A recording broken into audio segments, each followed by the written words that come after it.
guy, his beard comes down and it's cut like a fork. That, you know what that means. His beard is shaped like this.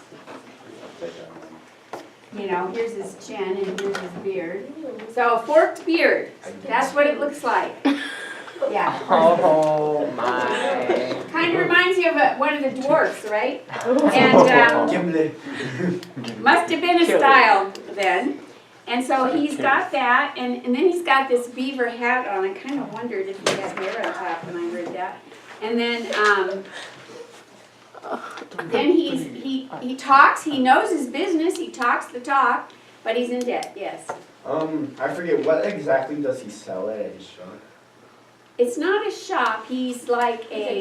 He's a traveler. Oh, I got to show you guys something important. Like In your books, look at page 92. This is really great. Thank you for asking that. I've been meaning to tell you. I'm sorry, 93. And it gives you the status of each of these people in society.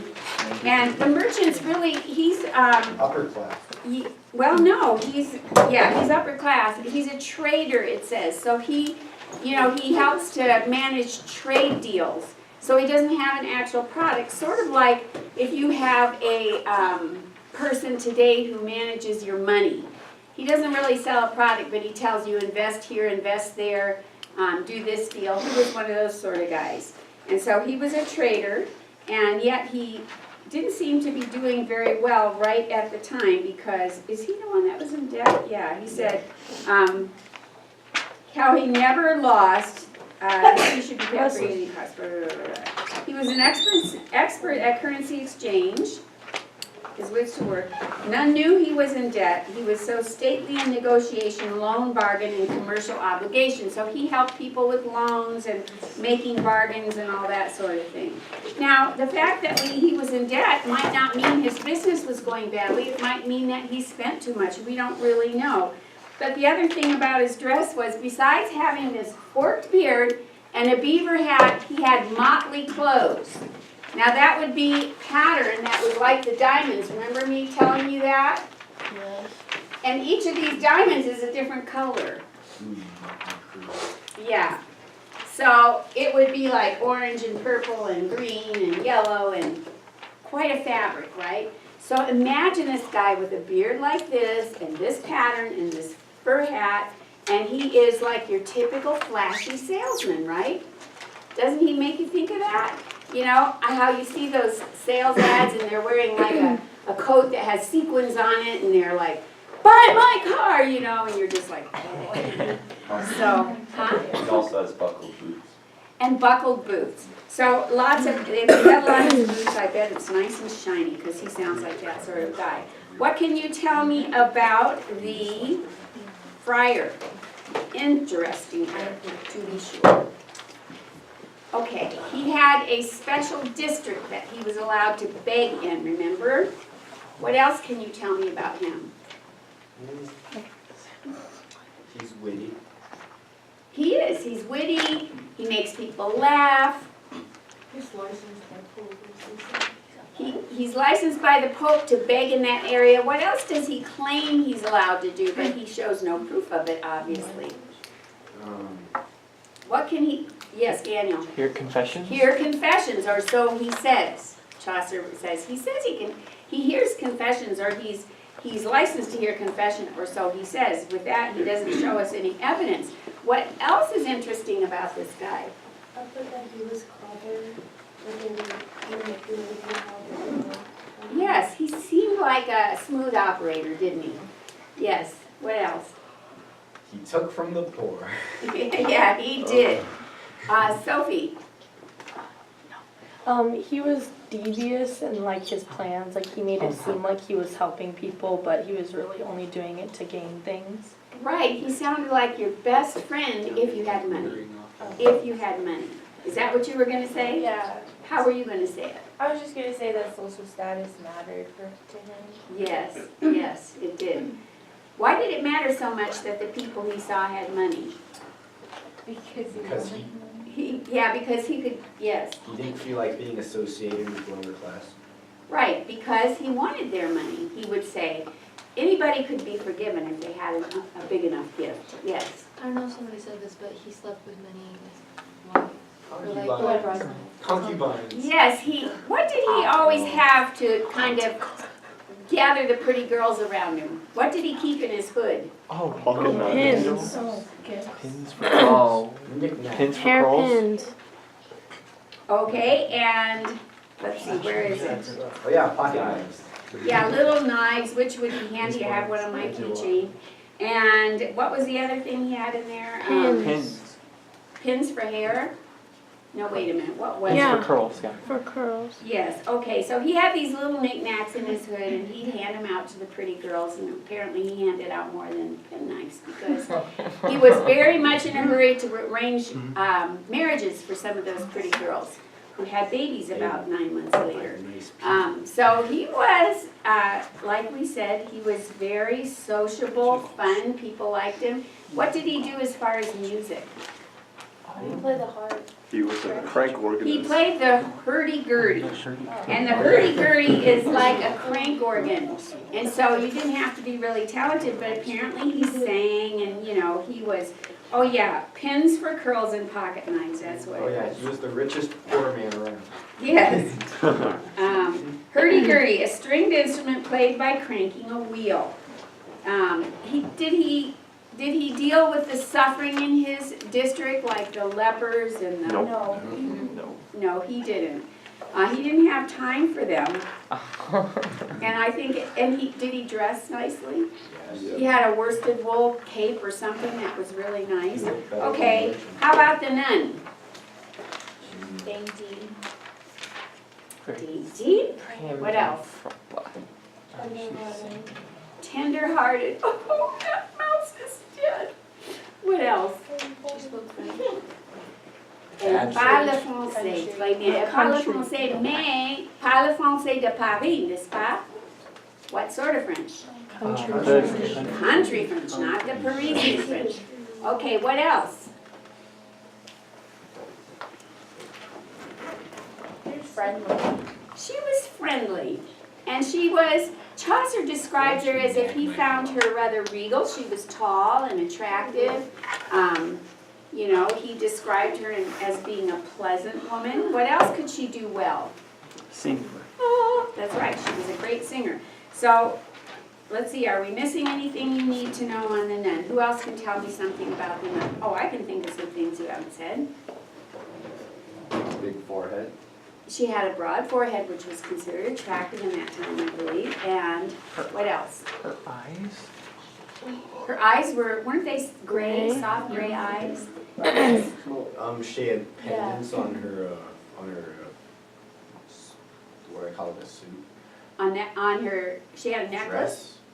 On her Oh, wimple. And what did it say? Yeah. More.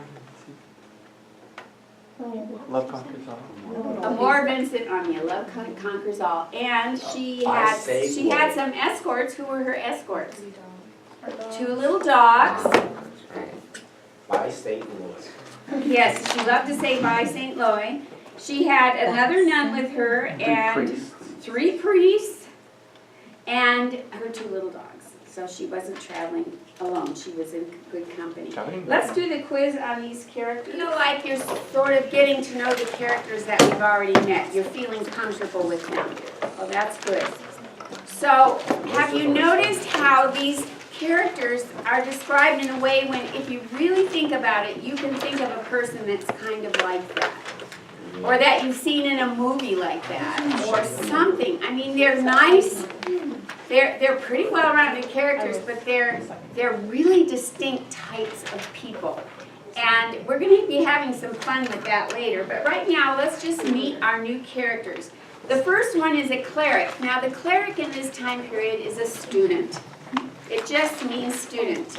So we'll see if you've met students like this. I want you to read Chaucer's language starting on line 295 while I kind of interpret what's being said there. Remember, it's really important that you read the line and go, oh, that's what that means. Do you know what I'm saying? Yeah, the students have- Because on tests and quizzes, it's not gonna be in my language, it's gonna be in this language. So I'm interpreting, but I want you to pay attention to how it's being said in Chaucer's language. An Oxford cleric, so if he's a student, where is he a student at? An Oxford student, still a student though, one who had taken logic long ago was there. His horse was thinner than a rake, and he was not too fat, I don't think. But he had a hollow look and a rather sober stare. His coat was threadbare. He had found no job with the church, and he was too unworldly to search for secular employment. By his bed, he preferred having 20 books in red and black of Aristotle's philosophy, and to having fine clothes or a musical instrument. Though a philosopher, as I have said, he had not found the stone for making gold. He didn't make any money. So he's a philosopher, but he's poor. Whatever money from his friends he took, he spent on learning or another book. So his friends were supporting him. And for that support, of course, he prayed for them most earnestly, returning thanks to them for paying for his learning. But his only care was studying. All he cared about was studying, and he never spoke a word unless it was necessary. Formal he was, and he was respectful in the extreme. He was to the point and lofty in his theme. He wanted to talk about philosophical things and theology and difficult subjects. The thought of moral virtue filled his speech, and he would gladly learn and gladly teach. If you were willing to listen, he would tell you how to live a good life. Okay, so let's go back to the top. He had taken logic. He was very interested in philosophical thinking and obviously theology. He rode a skinny old horse, and he was skinny himself. And how were his clothes? They were pretty ragged. He had not found a job with the church, so why wouldn't he look for a job outside the church? He was so unworldly. He was too religious to work in a secular organization. So therefore, he was broke. And who supported him? His friends. Did he pay the money back? No. What did he do for them? He prayed for them. Prayed. Okay, so I've got an idea. If for $5 a piece, I'll say a prayer for every one of you tonight. Word of honor. Okay? By his bed, he had 20 books of Aristotle, Aristotle's philosophy, and he didn't have an instrument. Not that he wouldn't like to, but he was so broke, he didn't have, it said he hadn't found the stone for making gold, which is just a smart aleck way of saying he hadn't found a job. He hadn't found a job. He hadn't found a way to make money without a job, so there he was. All right, so we kind of have this guy. He's your bookworm, sort of nerdy on a religious level, you know. His thing wasn't science and math, but it was religion, and that's all he was interested in. Was he respectful? Yep. In the extreme. He would treat you very respectfully. But he really just wanted to talk to you if you would talk about theology or philosophy, or especially, he said he loved to teach. So if you made the mistake of saying, what does Aristotle say about such and such, I have a feeling you'd be tied up for 2 hours, right? It's that kind of person. All right, and I get accused of that by my children. They say, don't ask her a question about history. So I try to watch it, because when you're enthused about something, you wouldn't just say, well, this and this and this. All right, now we're going to meet a lawyer called the sergeant at the law.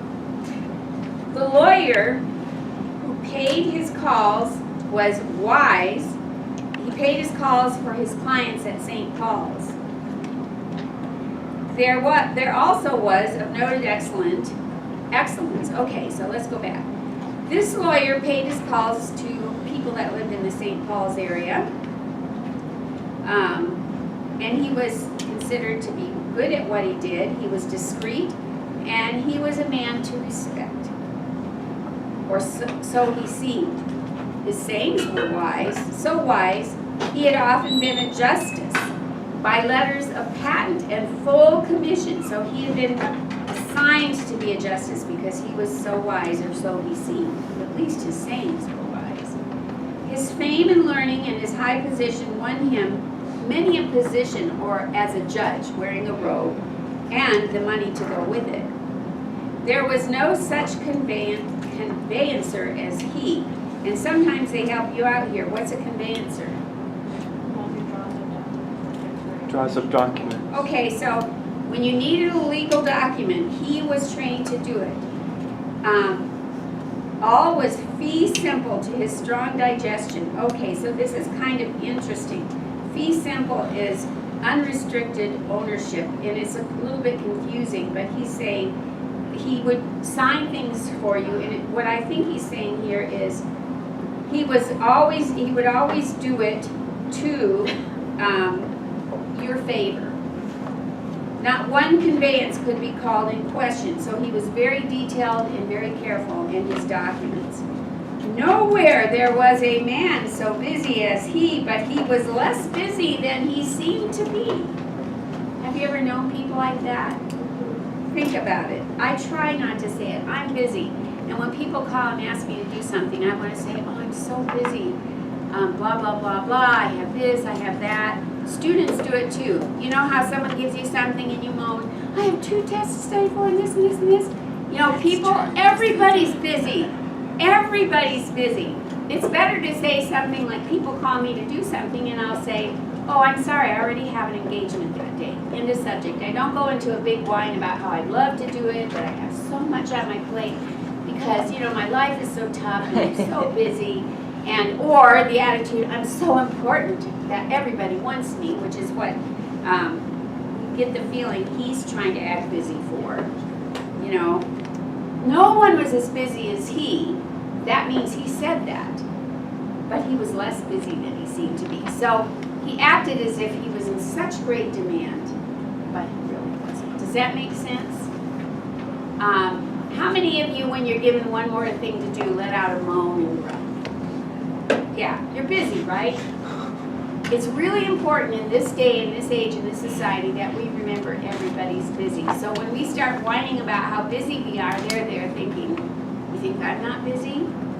Okay, you know, so welcome to life these days. And so it's really hard to resist doing it, but I'm trying not to do that. You know, let people know how busy my life is. So he was not as busy as he seemed to be. But he was very well knowledgeable about things of the law. Listen to this. He knew about every case and crime that had been recorded since the days of King William. What William do you think he's talking about? Williamsburg. William the Conqueror. William the Conqueror. And he could dictate, because remember this is 1400, so William and Mary are in the 1600s, so that wouldn't work. Since William the Conqueror, he could dictate defenses or drafts or deeds. No one could pinch a comma from his screeds. In other words, he was so precise. He knew all the laws by memory. By rote means by memory, right? He knew all the laws by memory. And he wore a homely party-colored coat girt with a silken belt of pinstripe stuff. And I just laughed because, you know what pinstripes are? Car dealer.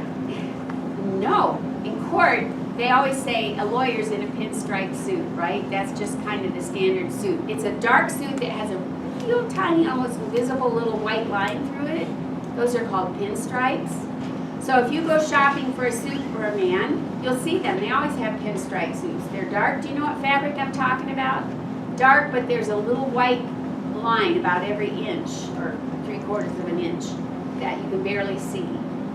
And here this guy had a pinstripe belt, and I thought that was funny. The lawyers were wearing pinstripe even then. Okay, so what do you think a homely party-colored coat means? Do you think it means it's ugly? Yes. Probably not. What it probably means is that it's well used, or I'd like to look that up, but I don't think homely meant ugly then. I think it meant like maybe the kind you'd have homemade, or just, it's not new and crisp. Okay, so he, and then he had a silken pinstripe belt of his parents. I said enough. Okay, so all we know about this guy's looks is that he has this comfy looking, not shabby, but maybe well-used coat and a pinstripe belt. So pinstripe lawyer. Remember, the pinstripe guy is the lawyer. I think that's interesting. Okay, now I'd like you to give me a beat on this guy. What do you know about him, or what can you surmise based on the facts we have? Okay, let's hear it. Yes. He was knowledgeable or what he did. Okay, he was really knowledgeable. How was he at writing documents? Very precise. Precise, compulsive, perfect. He did things really carefully. Sometimes those people can drive you up the wall, right? Everything, if you wanted a document from him, I doubt you could rush him, because he needed to check it over and over and make sure every point, but as a lawyer, that's good, right? I mean, I'd want him to be my lawyer even if he took longer. That part's really good. What do you think a personality is like? Here's this guy, he's obsessive compulsive with his work. He knows stuff by memory. You know, he knows the laws by memory. He knows all the cases to refer to all the way back to William the Conqueror. He's gotten many commissions at judge. What kind of personality do you think he has? Okay. Introvert? He sounds more introverted, doesn't he? I think that's a really good guess, because he's not, definitely, it doesn't say that he's really gabby, but here's this guy, he's a judge. I think of him as an incredibly serious person. Like, you come, I don't think he'd be sitting around the fire telling dirty jokes with the guys, right? He just doesn't strike me as that kind of person. Does he you? He's been a judge, wearing his robe. He's got all this legal knowledge. He talks as if he's in great demand, so he's a little bit of a, he wants you to know how important he is as well, even though he's not as busy as he seems. He wants you to think he is. So, how many like to hang out with this dude? Nobody? I'll tell you what, I'd hang out with him in a heartbeat if I had a legal case and I needed a document, but he doesn't sound like loads of fun, does he? No. But if you were interested in law, he would probably teach you some very good things if you were interested in his area. But he sounds very tunnel visioned on the law, doesn't he? Doesn't sound like he has a lot of outside interests other than that. So that's how I picture him. Kind of serious, real wise in his business. He'd probably be okay as a college professor teaching the law. And if I was interested in the law, maybe I'd want to spend time with this guy. Okay, now the Franklin. So if we look on page, I want you to get used to this page, page 93. I want you to tell me what the Franklin is, where he is in society, and what he is. The upper class. He's upper class. Okay, Franklin, a wealthy landowner. He is just the overseer of an estate because he has lots of money. So this guy is rich, all right? Let's read about him. Follow along.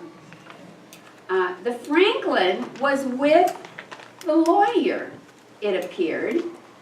White as a daisy petal was his beard. So the Franklin had a white beard. He was a cheerful, happy man, high-colored and harmless. He loved a morning sop, just food, of cake and wine. So a sop is, have you ever like had gravy and you take the bread, your bread and, or your roll, and you wipe up the rest of the gravy on your plate? That's called a sop. That bread is now a sop. He liked his sopped in wine, okay? He lived for pleasure and always had done. He always lived for pleasure. He was Epicurus's very son. Now, Epicurus is a Greek philosopher that believed that you should just live for pleasure and happiness.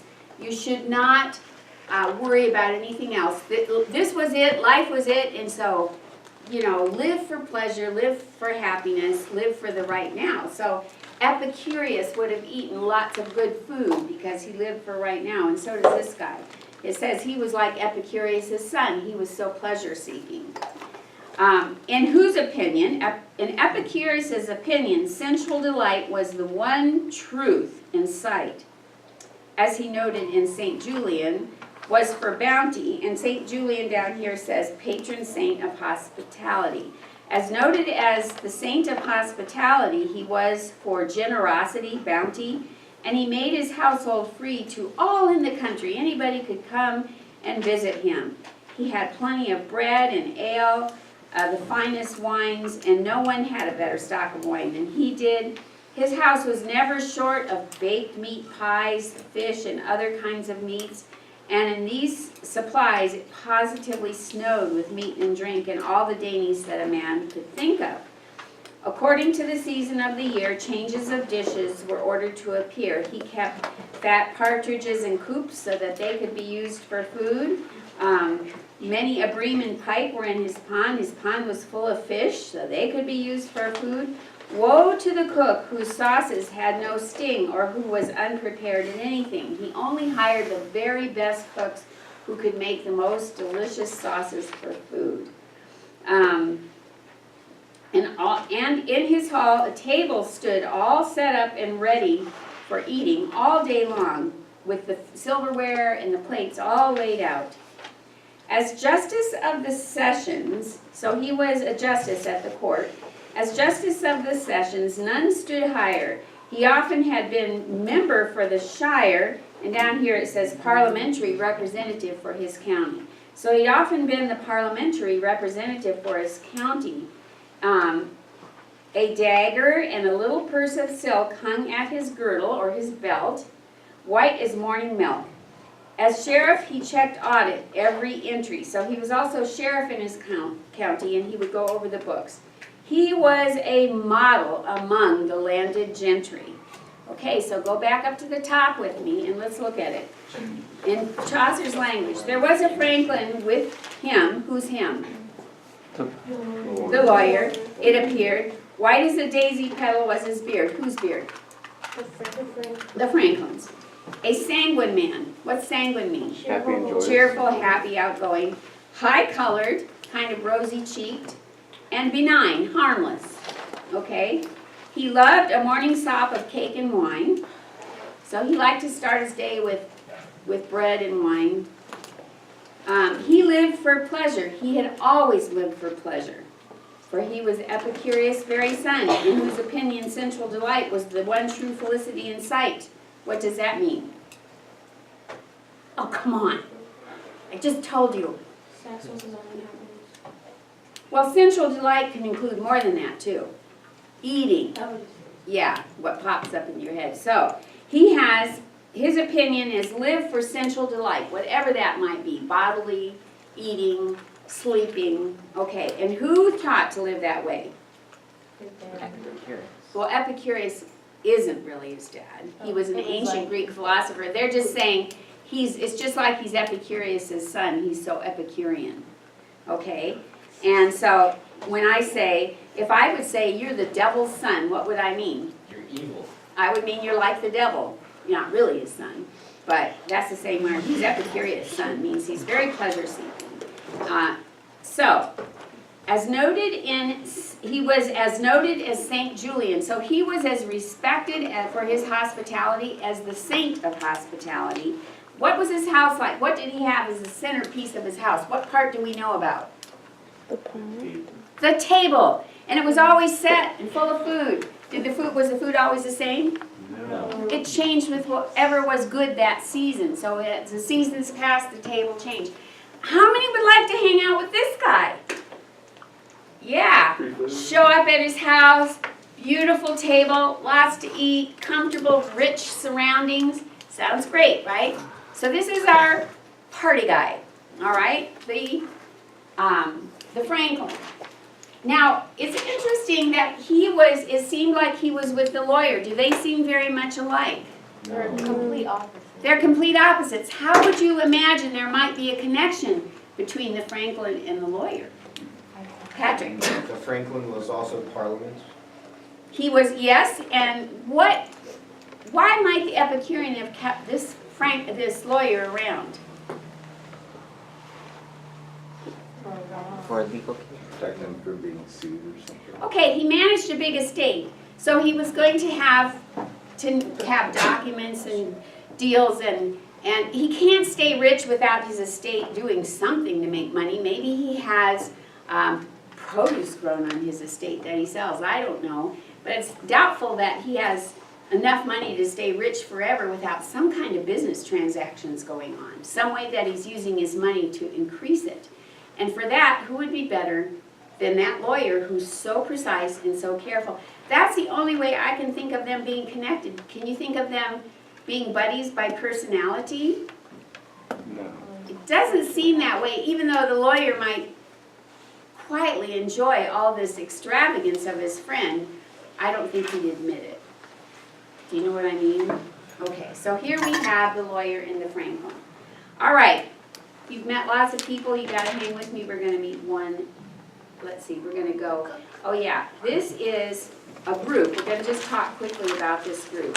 How many of you have ever seen a group of people like Amway salespeople or Mary Kay beauty consultants or people that go to conventions for sales and they come back all jazzed and excited? How many have known someone like that? If you haven't, your life is, just because your life is short, you will. They are, you know, like if you go to their convention, the ones that reach a certain level, they're all dressed alike. You know, they have special clothes or they win cars. Lots of companies give cars. Miriam is giving a Mercedes-Benz to their top people. So there's all these companies and their life is their business, and I can tell you, if you ever join sales, and I just hate this, they'll tell you, dress really expensively because people have to think you're making lots of money if they're going to do business with you. And they will tell a person that doesn't have a dime in their pocket to go out and buy an expensive outfit so they look successful. You know, now that's a little bit deceptive when you say, and you salespeople tell you, fake it till you make it. Okay? You fake it, you sell, and they also teach you other techniques. Like one that I really didn't like was, when you're presenting your product to the person, talk like they've already bought it. Like, tonight, when you use this product, it's called assumptive selling. And they've got a whole culture built around sales. I'm telling you, it's a culture. It's an interesting culture to be part of, but that's what this guild is. The guild is described as a group. There are several people, they're business people, and they are dressed fine, and their wives are dressed really fancy. So apparently we not only have the guild members, I don't know if their wives are with them, but let's just see what it says and you can help me decide if they are. Okay, here were their jobs. A haberdasher, which is a maker of men's clothing, and a dyer, someone who does fabric, a carpenter, and a weaver, and a carpet maker. Okay, so they're all in business of giving people products that they need, and they had a guild.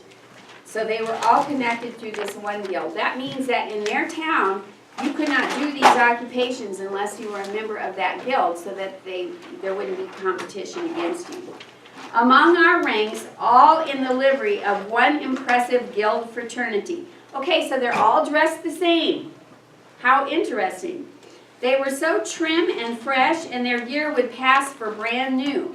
Their knives were not tricked out with brass, but wrought with the purest silver, which avouches a light display on girdles and on pouches. Okay, so here they have this silver on their knives instead of brass like most people, and then they have silver on their belts and on their pouches. And what does this say about them? They are what? Wealthy. They're wealthy. Boy, their businesses are so successful. Each seemed worthy of a burgess and, you know, an important position in his town, fit to grace a guild hall with a seat upon the dais. Their wisdom would have justified a plan to make each one of them an alderman. They had the capital and they had the revenue. So they had money.